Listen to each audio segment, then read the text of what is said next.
Roth type accounts. First of all, every one of you, as long as you have sufficient cash flow, is capable of putting somewhere between $57,000 and $64,500 into a Roth 401k.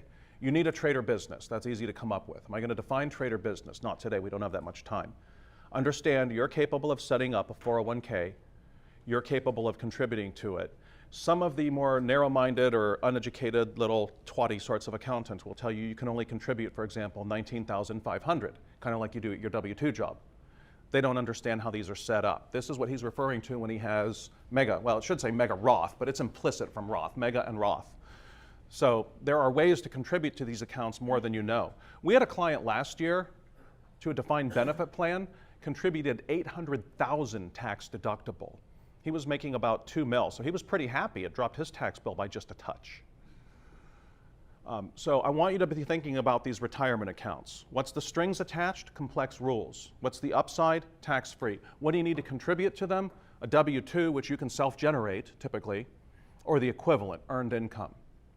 This guy converted because he did the math on traditional. It was worth his return rate on paying the taxes on a $600,000 conversion now, based on his projections of when he was going to take money out and what he would pay.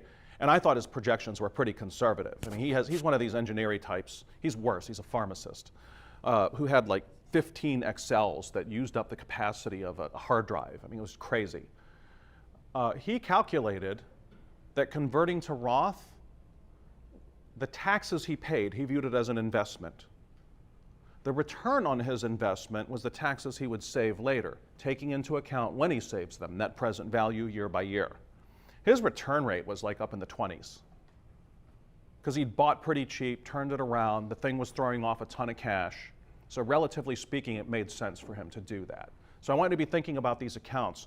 I normally, if you qualify, and again, I won't go into the rules, if you're able to roll your IRAs into 401ks, I would do so. You can't always do it. Roth IRAs don't roll.